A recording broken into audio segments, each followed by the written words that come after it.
In 1 week from today, KBIS will be hitting Las Vegas with the force and impact you might expect from the world's greatest kitchen and bath show. Yes, there are others, and yes, they are great. But this one is my favorite, and you're about to find out why.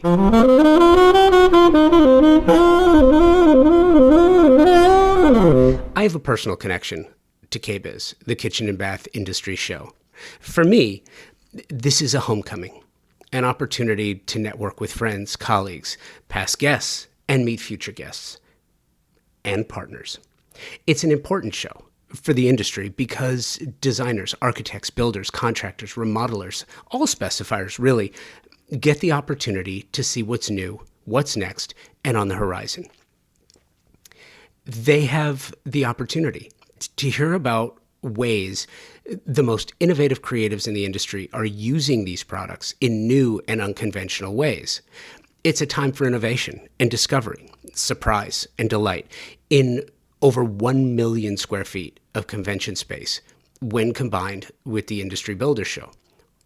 Think about that for a minute. 1 million square feet, over 1 million square feet of convention space. It's incredible.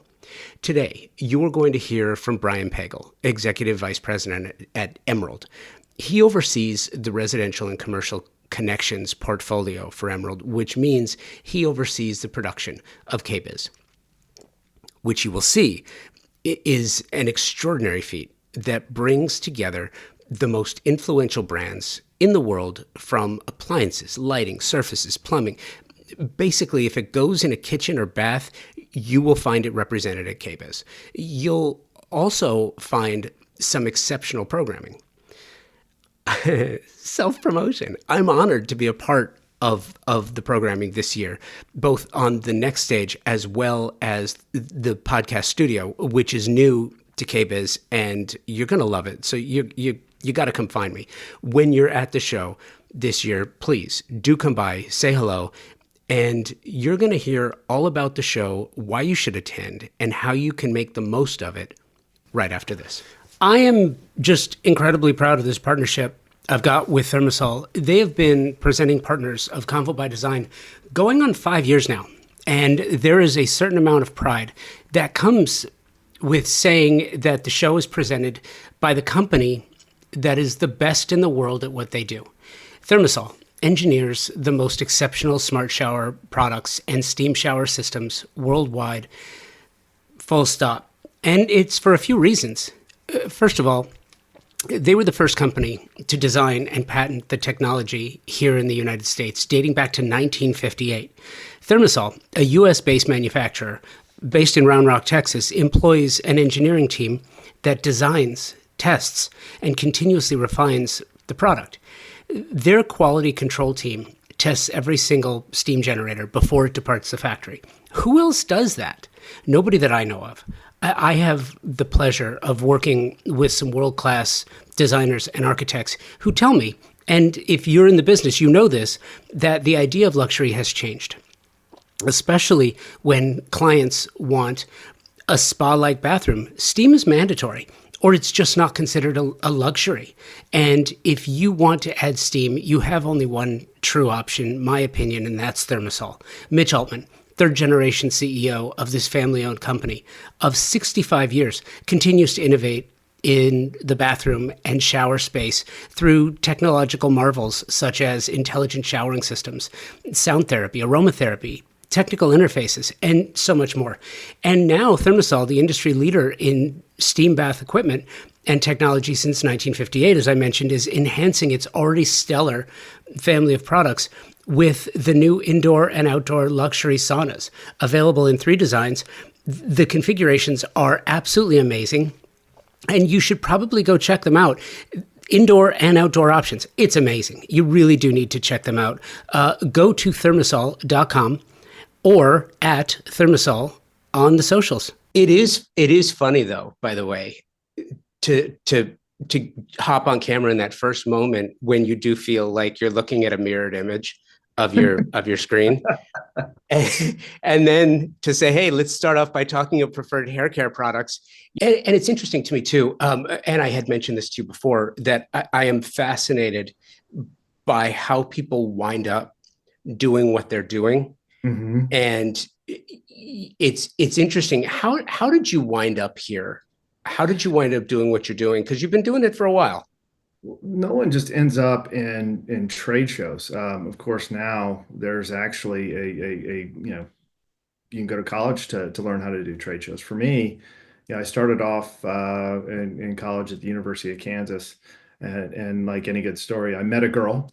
I grew up in Colorado, and she was an Army brat. So, she said, "Hey, I'm moving to Atlanta," where she had family, and so I said, "Okay, I'll give that a whirl." And at the time, I was somewhere in the realm of wanting to go in the ad business, whether I went the agency route or worked with publications. And so I did what I had some experience with and started working in B2B publishing. And from there, wound up taking over some of our trade shows and working my way up, doing everything from sales and marketing and operations into running now 46 events, over multiple vertical events. So you just kind of stumbled into it. And I quickly realized it's something I just have a great passion for, bringing people together and creating experiences. And I don't know how I got into it per se, but I'm kind of glad I did because it does fit me. Serious question. Yeah. In 2020, Mhm. did you think that your career was over? I do recall a period of time when I had to ask my wife if I needed to think about a career change. But it's weird when you're responsible for so many events and so many people, and I take this responsibility very seriously. It's I'm responsible for brothers, sisters, wives, husbands, kids, and the like. And so when you're in it, you really don't have an opportunity to think too deeply about that topic. You just think about what's in front of me and how do I continue to charge forward and keep people engaged and do the best of with what I have in front of me. So, I did in the back of my head wonder, would events ever come back, or what would they look like after a global pandemic? But I was really so focused on working with the National Kitchen Bath Association. Okay, so we can't do this event in person. How do we try and do something? And so everyone went down the path of virtual trade shows, which I don't know many that were all that well done. But you learned a lot along the way. So I think it made us really get a deeper appreciation for creating these platforms and bringing together these markets.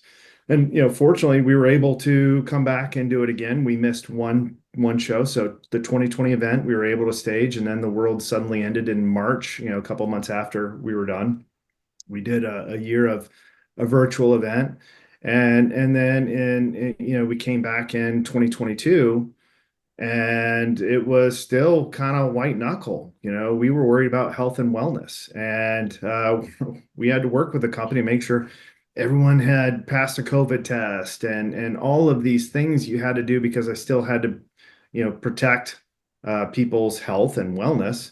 And leading into that event, we had no idea what to expect. And literally, the week of KBIS 2022, we had 10,000 people show up and register on site. So it gave me, a bit of comfort that people do enjoy speaking with their peers in person and having those one-to-one engagements as opposed to living in a Zoom world. But I think it kind of re-energized the trade show industry generally. There's something that can't be replicated in Zoom, and in terms of those fortuitous meetings at a cab line or grabbing a sandwich at lunch or being at a party or a function. And those are all things that the virtual world just can't replicate. And I think at the end of the day, we don't want to live in isolation. We want to be around people. Even introverts love being around people. And so, it really, I don't know, I think it re-energized certainly KBIS and certainly me personally, but I think, the face-to-face events business generally really came out of that with a new vigor and a desire to focus on creating really interesting and engaging experiences. And So far, so good. It's still working.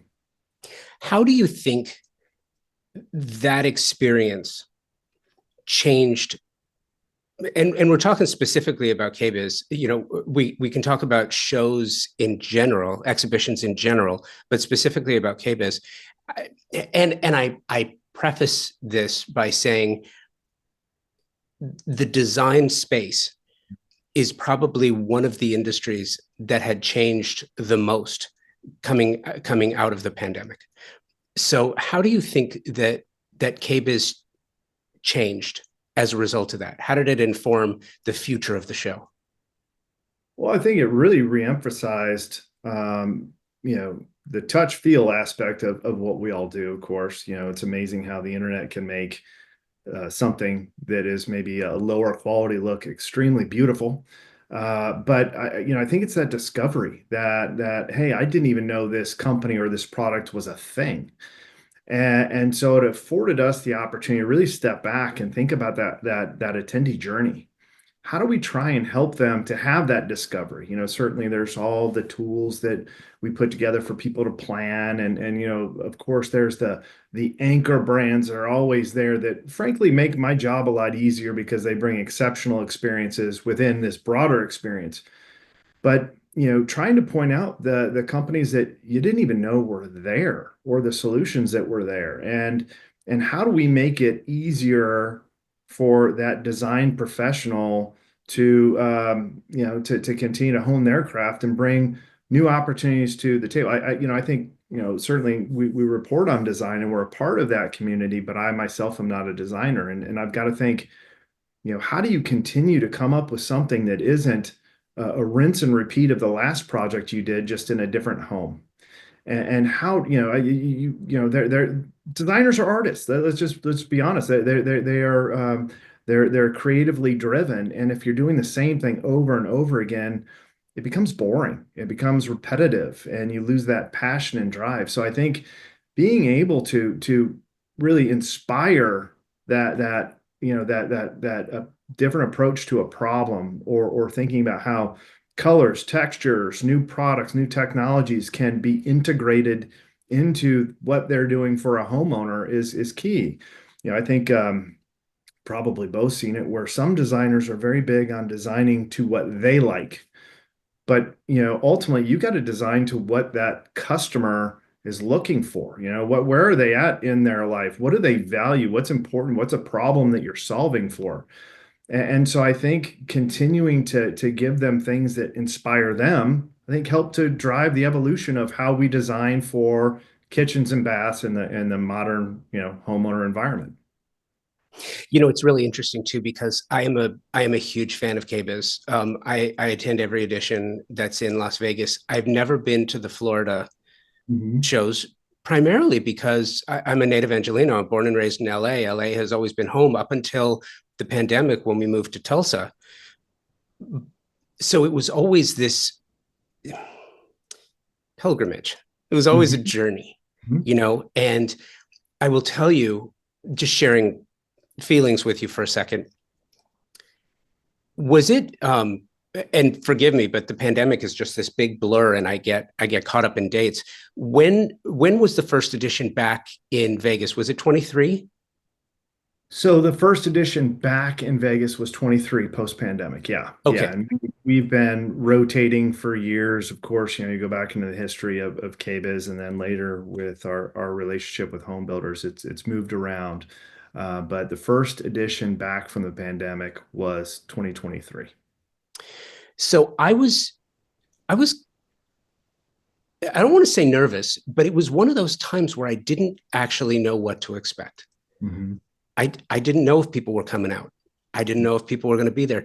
And I remember walking in to the main hall and just seeing wall to wall people.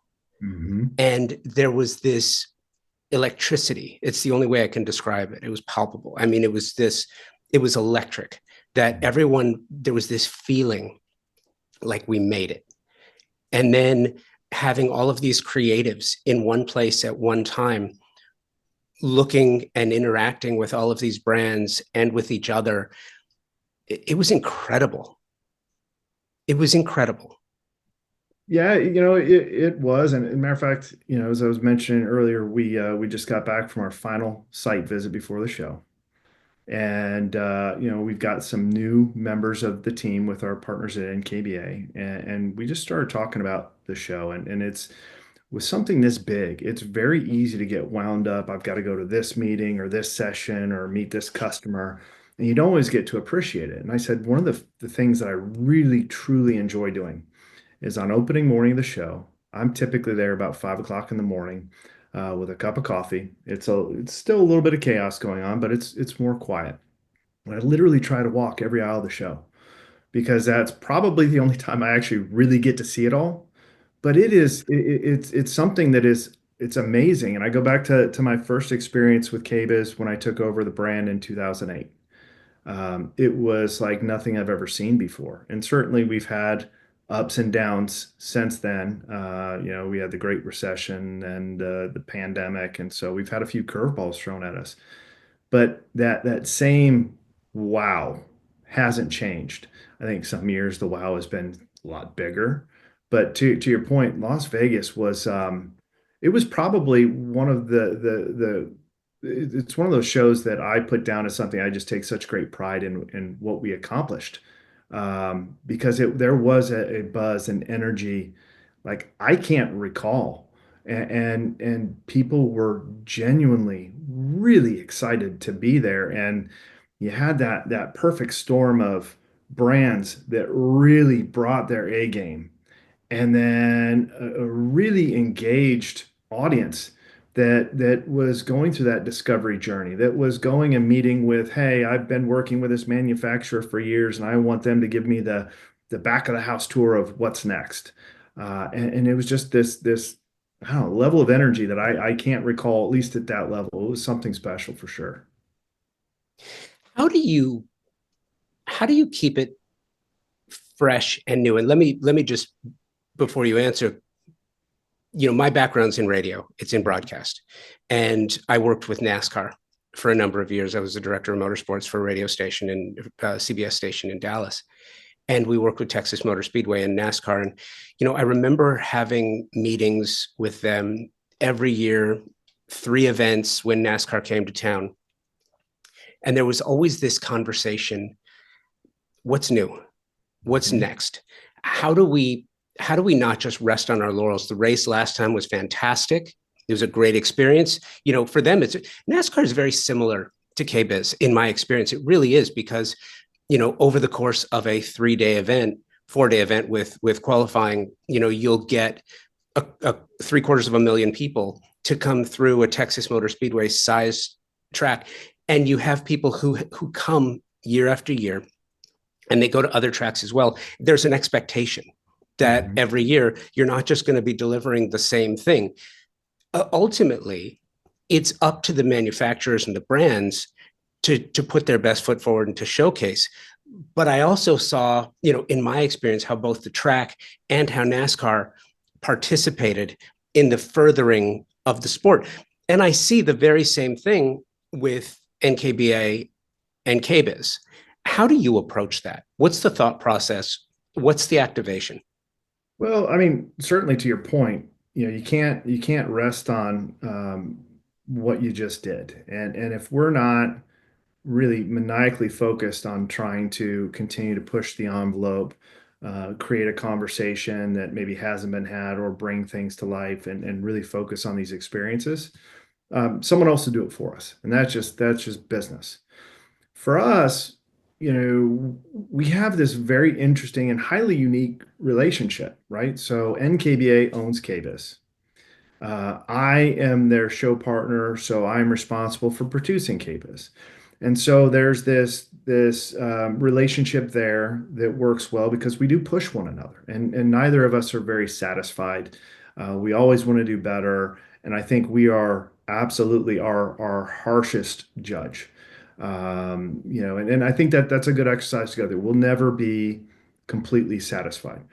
But we also surround ourselves with other key stakeholders, whether it be the NKBA board of directors, key partners that we have handling our social media, our PR, content programming. We surround ourselves with some of the brightest individuals that are in the channel, and really push each other to take it up a notch. Certainly, we've had some things we've done. You're like, ah, well, that didn't work too well. But I think that we've been largely successful in continuing to do that and staying on the leading edge. It's this interesting dynamic. I am simply a platform in which we're gathering the marketplace. I'm not a designer. I'm not a manufacturer. And so sometimes I'm a little limited to what they're doing. Everyone can't launch a new product every year. They aspire to. Some years you have major innovation, other years maybe not so much. So, that's certainly a factor. We're paying attention to what's happening in the US, but then we spend a lot of time traveling abroad, looking for trends that are on their way over, trying to create a gateway to bring those trends in. And then, really paying attention to just what's happening in the marketplace, and how are we bringing these conversations to the forefront. I think one tool that's been really, really critically important to our success is that, we learned going back to the Great Recession that, many of our brands aren't selling direct, right? They go through distribution. So leads are a data point, but they can't necessarily tell you of X number of leads, how many that converted into business. And so things that they value are press touches, for example, and bringing those conversations outward. So certainly there's been a lot of focus on that. We see our brands are really good about bringing out, celebrity partners or other key, groups they're working with to help elevate what they're doing, or, product, a new promotion, whatever. But I'll tell you, the thing that's been lightning in a bottle is really looking at the importance of social media in terms of building communities and driving out to that next layer of influencer that, oddly enough, as crazy as it sounds, there's still a part of the population that doesn't even know that KBIS is a thing, or that KBIS has been around for over 60 years, which is kind of mind-blowing, but it happens. And so the power there is, we work to create these communities and create a discussion and a conversation that we don't necessarily drive. We start, but they're happening very organically, and it's spidering out into people that may not be aware of who we are, why we exist, and what we do, right? So it's helping to funnel in that next generation of stakeholder that wants to know what's happening at KBIS, what's happening in innovation. And that comes in, in the form of pure play interior designers that, yeah, I play in kitchens and baths and I do them, but I'm an interior designer, and it gives them an opportunity to see what we're doing. Or, architects. Certainly we've had a lot of success with our partnership with the International Builders Show, and bringing together a community that is just, they're curious, and I love that curiosity. But it is certainly it's certainly a responsibility we take very seriously to continue to keep it fresh and different, whether that be programming or the way in which we decide to merchandise and lay out the floor, or new activations, initiatives. That's all a part of what makes this thing work. And because of the team that we have, I think we hold ourselves accountable. There's always a lot of debate on should we, shouldn't we, but we land on a place where I think we still continue to keep this thing fresh and engaging and inspiring. And certainly, as long as we continue to do that, I think good things are going to happen. You're listening to my conversation with Brian Pagel about the upcoming Kitchen and Bath Industry Show. We'll be right back. As a busy professional designer, you know how important it is to find the right partnerships. Partnerships that allow you to specify the right products for every project. Professionals like you don't just have time to sit around and waste, right? So let me tell you about one of my partnerships. Pacific Sales is here to serve you with expert, knowledgeable, and non-commissioned professionals to help you specify the right product for all your projects. Non-commissioned. That means their only incentive is your satisfaction. Pacific Sales Kitchen and Home, a Best Buy company, has just that, with over 60 years of service in Southern California. Pacific Sales is your destination for exploration, advice, and inspiration. And you will find all your favorite brands, like Monogram, and their commitment to providing exceptional products, starting with materials. Monogram sources commercial-grade stainless steel on their refrigerators, unscratchable sapphire glass on their cooktop knobs, durable marine-grade bearings on their dishwasher racks. Monogram takes inspiration from the leading-edge materials used in the high-end automotive and aeronautics industry to provide you with lasting beauty and exceptional quality. The beauty is backed by the same level of attention to performance, which is why Monogram appliances are trusted and sought after by chefs all over the country. Chain-driven French oven doors that can be opened with one hand, and an industry-exclusive hearth oven that allows for all-electric indoor brick oven-style cooking without the need for external ventilation. These are just a few of the things that make Monogram so special. Pacific Sales features Monogram appliances, and Pacific Sales Kitchen and Home team is here to help you and offer their Pro Rewards program, which is a trade program unlike any you have experienced before. And here's the cherry on top: access. Access to exclusive builder trade incentives from top brands like Monogram. Visit a Pacific Sales showroom today to learn how you can unlock additional savings and benefits. Don't miss out on the opportunity to work with the best of the best. Visit Pacific Sales Kitchen and Home today and elevate your projects to new heights. Pacific Sales Kitchen and Home, where excellence meets expertise. The absolute best specifying designers, architects, and landscape designers are all highly focused on the technology and performance of products and materials today. You just have to be. And you have to because the products you specify for your projects have to perform and they have to last. That is one of the reasons why I am so incredibly proud to be working with TimberTech. Their focus on the technical renaissance of synthetic decking is literally changing the conversation about innovation and performance. It pulls focus on three priorities homeowners have and expect from the products their designers and architects specify for their luxury projects. 1, the aesthetics must match the overall design and fit visually. 2, durability and maintenance. I've told you my board flipping stories about my own wood decks over the years. Clients not only want beauty, but they want ease of use and they want it to last for decades. 3, sustainably made. Clients are more conscious about the environment and they want the same of their materials and the companies that manufacture their materials. TimberTech hits each one of these elements with a product that not only meets expectations, they exceed them. TimberTech makes a synthetic decking that looks just like wood. Color and embossed wood grain for a natural appearance.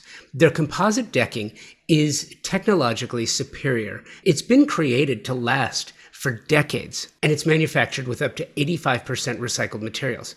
85% recycled materials. Their advanced PVC vintage and landmark collections have a Class A flame spread rating, making these products an amazing choice for wildfire-prone areas, which unfortunately continues to grow on the risk map. Check the show notes for more information about this and to find the nearest showroom or lumberyard where you can find TimberTech. You can also check them out directly, timbertech.com. It's really interesting to hear you say that because sometimes I'm surprised. Often I'm surprised. But last week, I had a conversation for Convo by Design with a designer, a Florida-based designer, who has never been to KBIS. Mm-hmm. And I said to her, I was like, are you serious? I was audibly, and I was just in shock. I'm in shock that any designer who hasn't been to KBIS hasn't, because I feel like it's one of those things that's it's part of the gig. It's part of the job. You kind of have to. It's the only one of its kind in the States, in my opinion, that's probably true that at this size, at this scale. And here's the thing. You talk about innovation.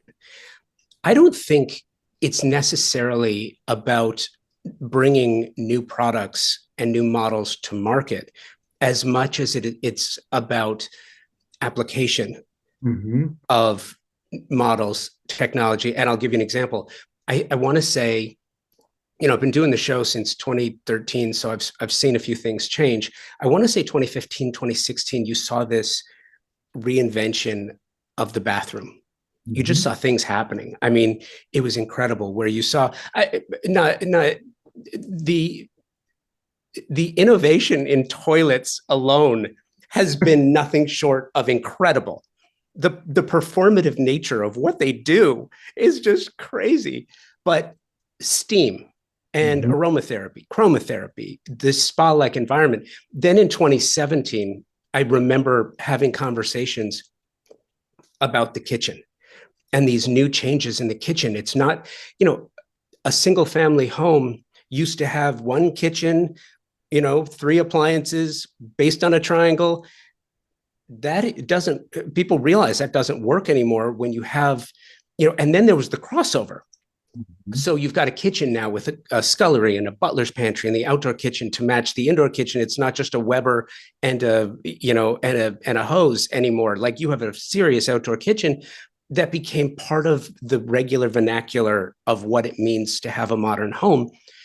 And then you had the crossover.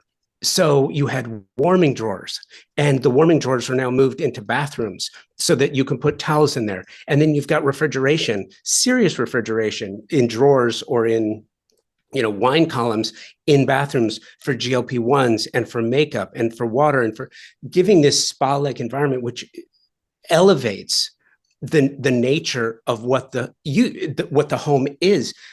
I mean, you have seen some incredible things over the last few years, have you not? Oh, 100%. But I think some of that comes down to whether it be brands or designers listening to the problems or the things that we're trying to solve for from the consumer perspective. And instead of here's what the kitchen should look like or here's what the bathroom experience should be, they're designing to the needs of the consumer. And I think that that's really interesting because I mean, listen, I am all for the innovation, but sometimes is the to your point, the application that is more pronounced. And I think that you're going to continue to see that as some of the trends that we're seeing are more around wellness and sustainability and technology. I remember having a conversation, many years ago with an appliance manufacturer, and they were releasing a Wi-Fi enabled range. And at the time, I could be in my car and I can go ahead and preheat my oven, or I can say, hey, I want to cook a turkey, and so it's programmed to do its thing. And I remember talking to this brand. I said, it's great, but how does this communicate with everything else? And I said, why don't you put an Ethernet cable on the back of your range? And the lead engineer looked at me like I had a third eye because they thought, oh, well, Wi-Fi is it, and the 5G evolution is going to make that irrelevant, and our platform's great and it works well with everything. But as we've come to learn, a lot of these platforms are created in isolation, and there's nothing more maddening as a consumer that, oh wait, hold on, I've got to get out of this app and go into this app, because they don't play well together. I think one of the flaws that we've had with technology is that we're doing this all from the purview of the kitchen or the bath, but not how that integrates into the entire experience. And I think there's been far more awareness around that, but you're going to continue to see what is at the core of what KBIS does expand outside of the kitchen and bath. And these really seamless and well thought out experiences, I think are going to go a long way. Of course, you're going to see a lot around lighting, a lot around water conservation and these other themes that are still very much top of mind. But it's how are we making this central point of something that we all do? I mean, we're all using our bathrooms and our kitchens, but how are you making that part of the broader experience and the centerpiece?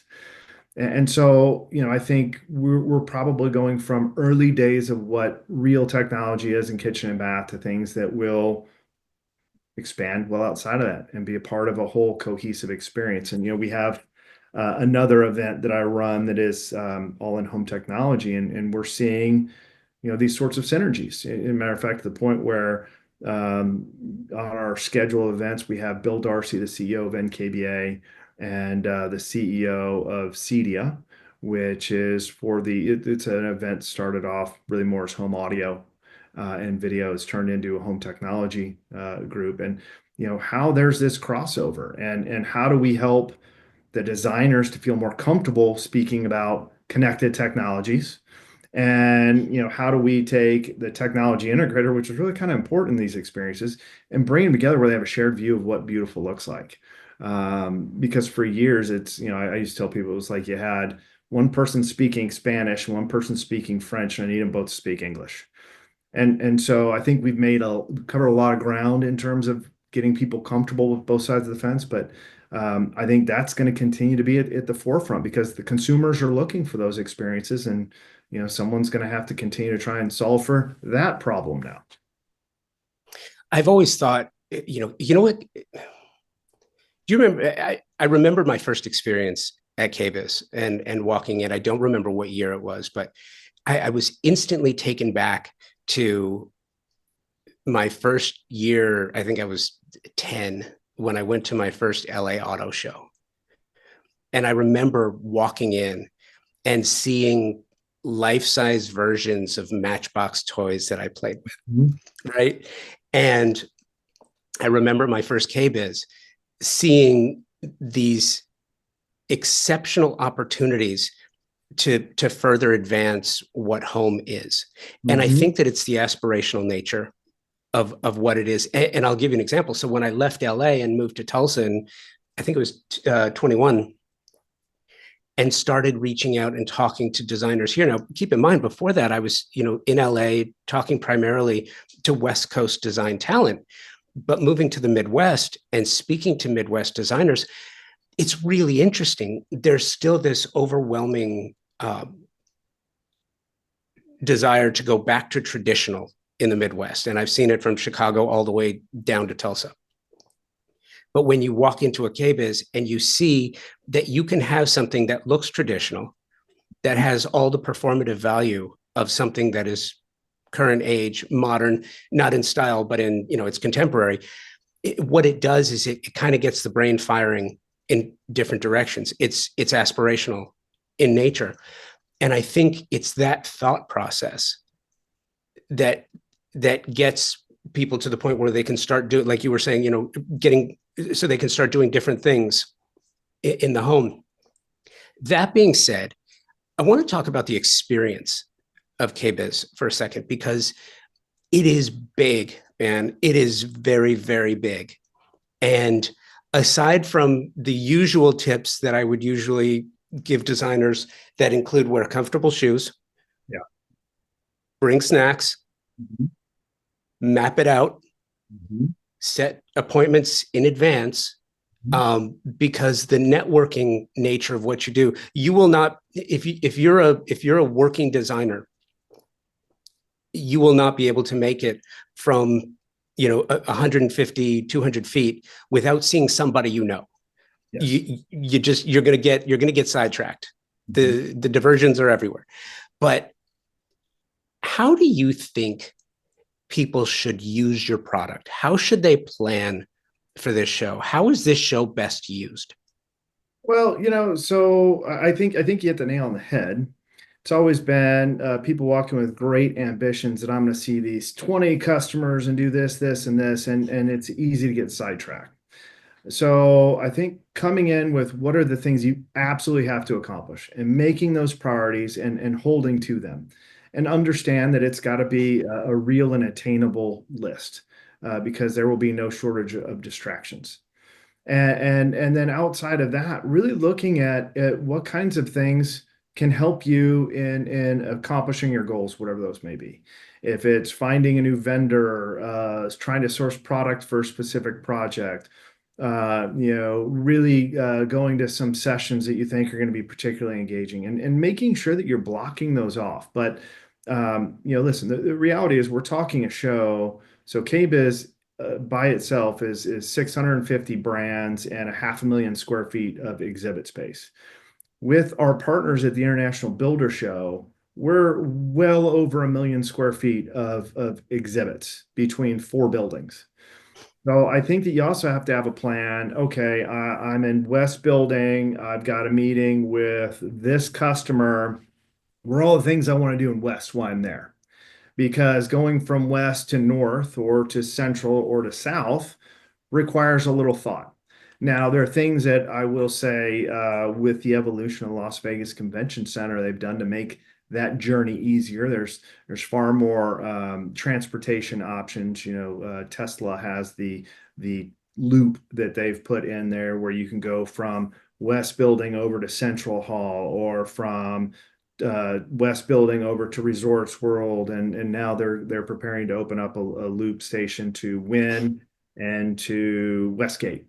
So they're trying to make it easier to navigate. But if you're going to walk, I mean, from end to end is probably about a mile. So it does take a little bit of time and planning. But I just think really having clarity on what do you want to accomplish, what are your goals and objectives, like anything else, whether you're meeting with a customer or doing something in your own personal life, you got to go in with a clear plan and try to stick to that, but do it in a way that it's very manageable and attainable, and leveraging the tools that we try to put out there to make it easier. We've got our show app, we've got a pocket guide, the website has a number of tools. We're constantly pushing things out on social and other channels. So it's just trying to use the tools that are in place to help elevate your experience, whether it be, searching for a customer and where they're out on the floor and trying to figure out your way. There's wayfinding, or trying to find a product category and where they're at. So we try and merchandise in a way that really makes sense. And some of this by dumb luck and just kind of legacy perspective from things that happened pre-Great Recession. We tend to have categories of companies that group together. Now, it's not an end all be all. We don't categorize the show, but you tend to see the West Hall is very heavy in appliance. The North Hall is very heavy in plumbing, cabinetry, stone and tile. And then the South Hall has a lot of the innovative new products, our international contingent with the Global Connect Pavilion, and then tons and tons and tons of content. So we've tried to make it, in a way that, hey, listen, I need to speak with appliance manufacturers today, then you should probably go ahead and camp out in the West Hall. Or I want to go see the luxury pavilion and focus in on plumbing products. You probably want to spend, segment your time in North Hall, and then of course South Hall and Next Stage, which is certainly a labor of love. You could probably camp out there for a couple of days straight and still not have enough time to see and do everything you want to do. Yeah, and I think the one thing that I would tell folks, and I'm interested in your take on this too, is to leave at least, it's a 3-day show, and you should plan on spending all 3 days there, because you can certainly spend that much time doing this, but at least spend a half a day allocated for discovery. And I'll give you an example. I love to cook. I've been a gas guy my entire life. From the time I was a kid, I learned to cook on a gas range. Year and a half ago, 2 years ago, I guess, really made the decision to go induction because I had seen it. And I was a little nervous about it, but I talked to some folks, a couple of different brands, and I had, walk me through what it does. I got a chance to really learn and understand how it works and what it does. And what an incredible experience. Were it not for KBIS and actually seeing it in person and having someone say, look, here's what it does. Here's the difference. And the number one differentiator that I got from everyone was, with gas, you cook for the flame. With induction, you cook for the food. And that made sense to me. And I still talk to designers who say, oh, I can never sell my client on induction. It's like, well, if you knew, so they don't learn what it is. I feel that's just one example, but I feel like you have to set aside at least a half a day for discovery and to talk to people who are representing products that you had never even considered using before. Oh, 100%. And I think there's been interesting application. Of course, you see, when you're talking about cooking, sous vide has been one of the hot ones in recent years.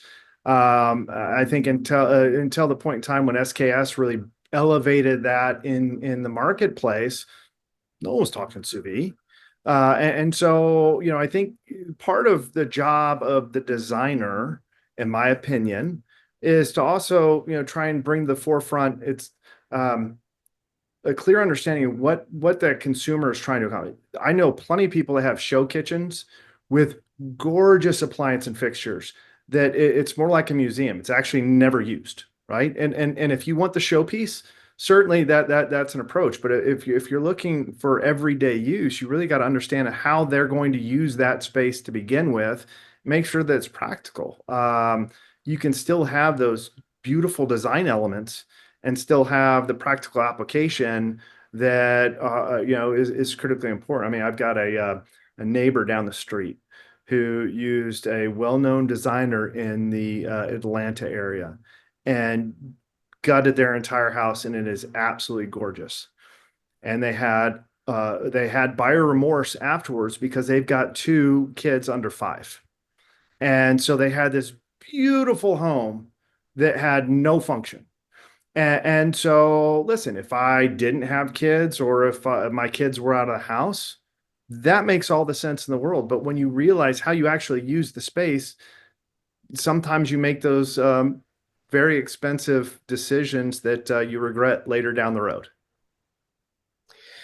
It's so true, and it's funny because you talk about regrets and decision making. I would also say, and it's funny, I try not to get political on the show at all. However, if you're a designer, you're an architect, you're a specifier of any kind, you're a homeowner, and you're not thinking about political ramifications of anything, you're doing yourself a great disservice. And I think the onus has fallen greatly on the specifiers to understand we're in a really interesting place right now. Are there going to be supply chain issues in the future?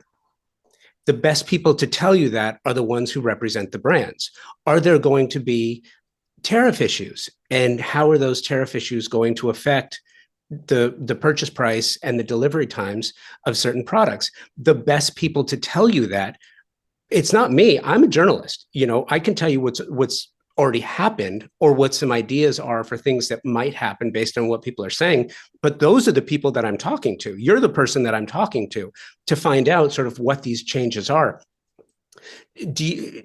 When it comes to the experience itself and also providing opportunities in the programming at the show, how do you view that as well?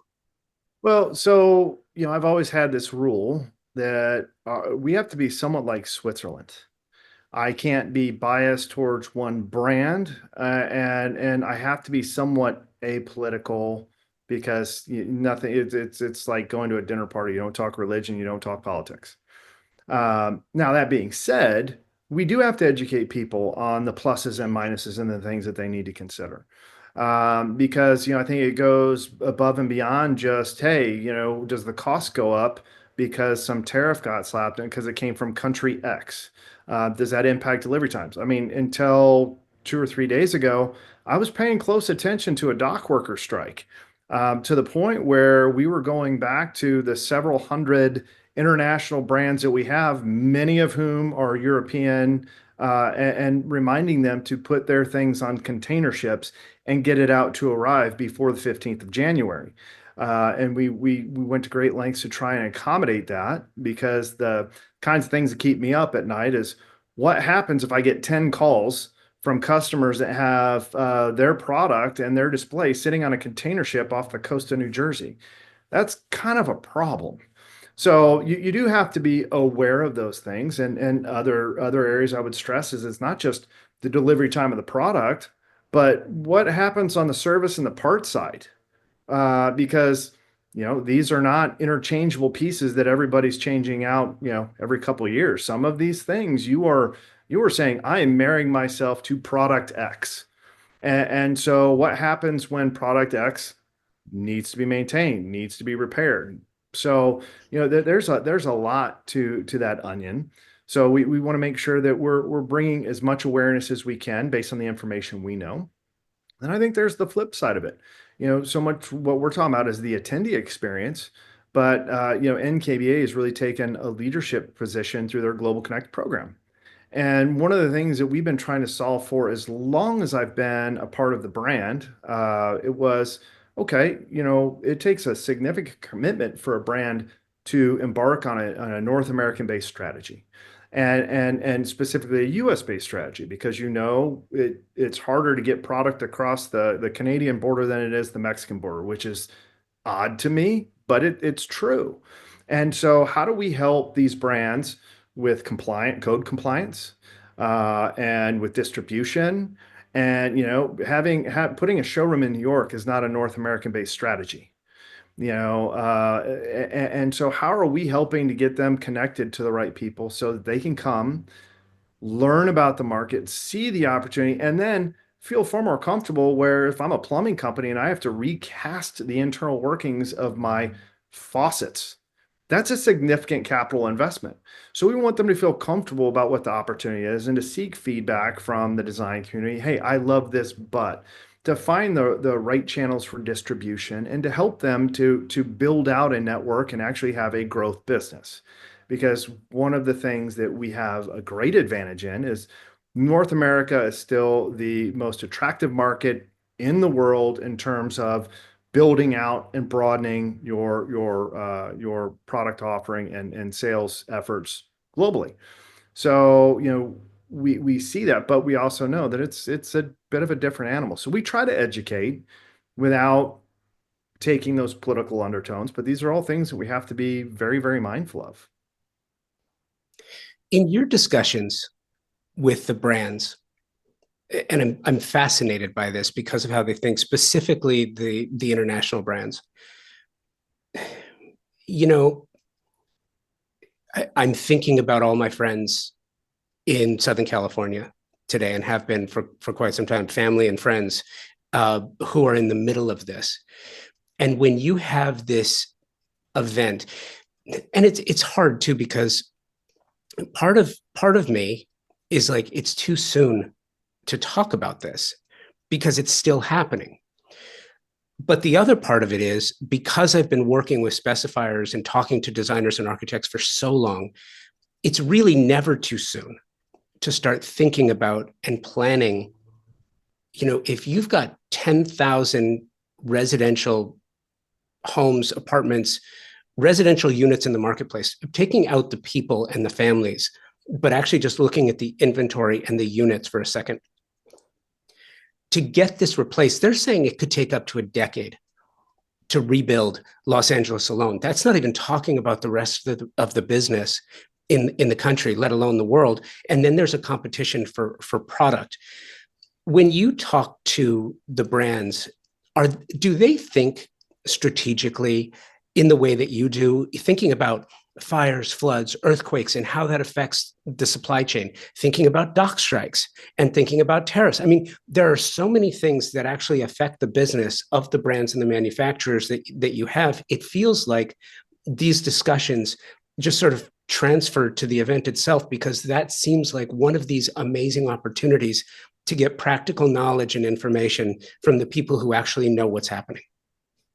Yeah, I would hope that people within their own organizations are having these conversations because I think that they are relevant and important. It's interesting. Do they talk to me about some of this? Maybe over an evening cocktail, you might get them to open up about what keeps them up at night.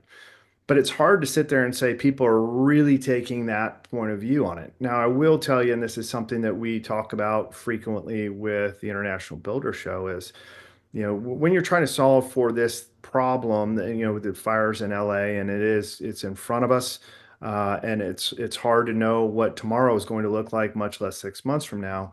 But I do think it does call into question how do we, as an industry, work with other like-minded industries to address some of the issues around oversight Not that you don't need regulation. Regulation's important, but I think most people would agree in terms of build and design and that whole process. There is an over-regulation in some markets, to the point where it does delay jobs because, hey, I've got to do a plumbing rough-in.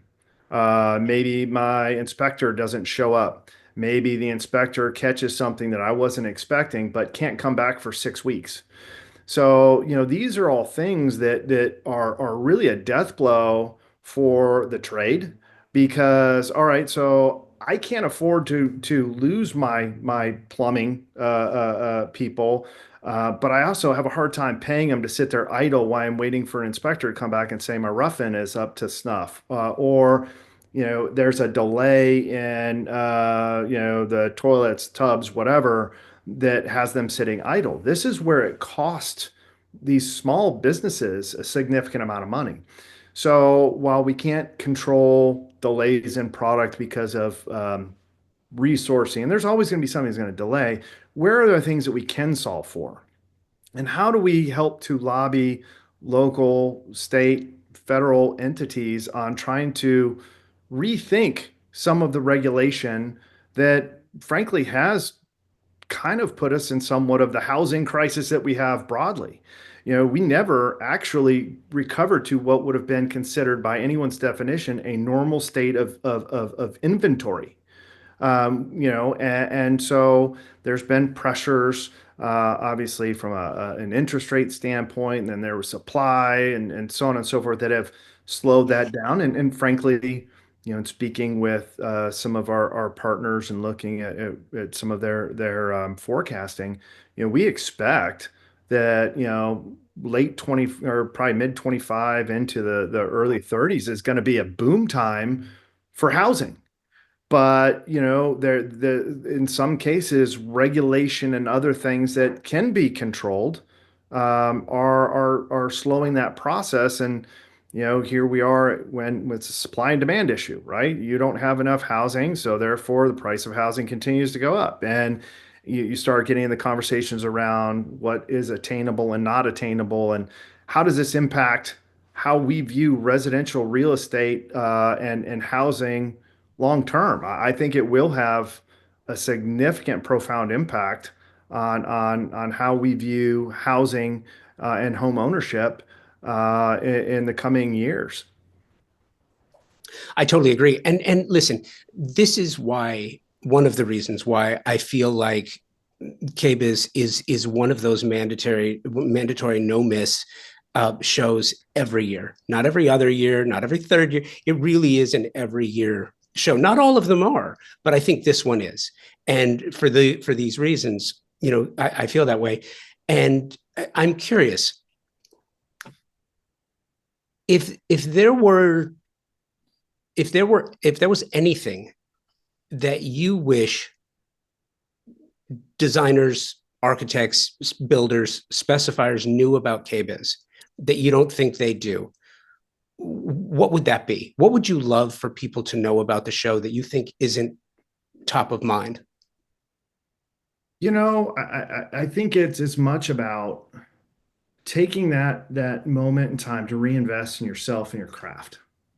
Um, I'm sure there are people that you would say, "Hey, this is not a great designer," and there are folks that are maybe not as professional as we would like in terms of elevating the trade. But I look at it as such a critical point in time to reinvest in themselves and to fill their own cups up, right? And it's challenging because by any account, the great majority of the people that attend KBIS would be considered, by any definition, a small business. And we know the challenge of that. I'm too busy. I can't be out of the office. All the reasons why you can't. But I think, and just listening to your experiences in attending, I think there are just as many reasons why you should change that mindset. Not that I can't, but why should I? And it is such a great opportunity to just get that inspiration back. We all have creative lulls or challenges or this, that, or the other. And so it kind of inspires people. When I see people walk away from KBIS it's like they're ready to take on the world. And so I think reinvesting in themselves, but also, getting different perspectives. Those chance, opportunities to meet a new peer, a new friend, or to reconnect with old friends that you haven't seen in a while. And being able to have those conversations. I'm having this challenge and I don't know what to do. Well, the likelihood is someone else has faced that exact same circumstance and might be able to give you some guidance and counsel. So, of course, product is always critically important, and we couldn't do this without the support of those brands. But I just think the opportunity to continue to hone your craft and reinvest in yourself and your business and continue to stay on the leading edge so that, we were talking earlier, how do we make this fresh year in and year out? Well, if I'm a designer, I need to take that same approach because, people are buying me because they think I can solve for a problem they have and deliver a beautiful outcome. But if I'm not on top of those trends and thinking about the things that the homeowner should be aware of, am I really putting my best foot forward? And does that make me somewhat expendable later? And so, how do I continue to stay at the top of my game and just learn from others? Not to mention, let's just be honest. There's a lot of work that goes on there, but there's a lot of fun that happens too. And far too often we're charging a million miles an hour. Every once in a while, you just gotta take a minute and relax and smell the roses and enjoy what you do and just continue to invest in that passion that got you to where you are today. So I think there's a lot of benefits, but to me, it's as much about an investment in yourself, your craft, and being the best designer, architect, builder, remodeler that you possibly can be. I love it. Totally agree. And by the way, for those listening and all of the great tips and strategies that Brian has shared here, check the show notes per usual. I'll have links to all of that for you for easy reference.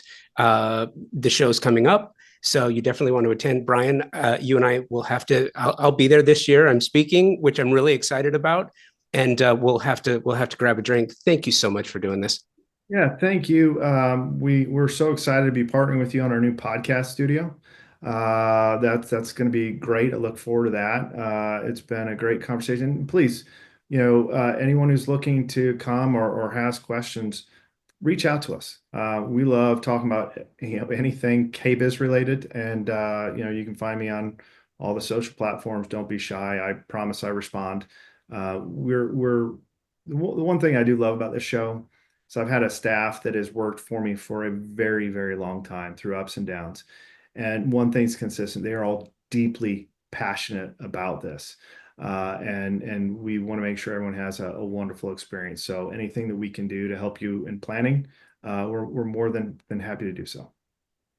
Love it. Thanks again, Brian. Hey, thank you. I appreciate it.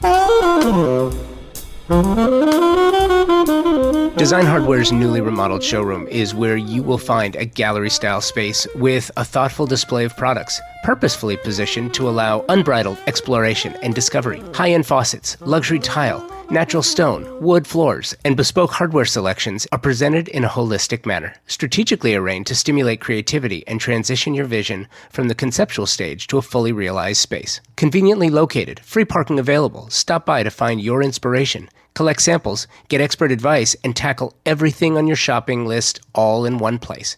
Visit them online at designhardware.com or in the real world, 6053 West 3rd Street in Los Angeles. Thank you, Brian, for taking the time to talk. I'm really looking forward to catching up with you at the show.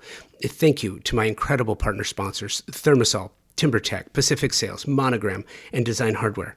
Amazing companies and great friends of the trade. So please give them an opportunity for your next project. And thank you for listening, subscribing to the show, and sharing with your colleagues. If not already subscribing, please consider that so you receive every episode automatically to your podcast feed the moment it's published. Thank you for sharing this time together. Until next week, until the next episode, be well, stay focused, and above the chaos.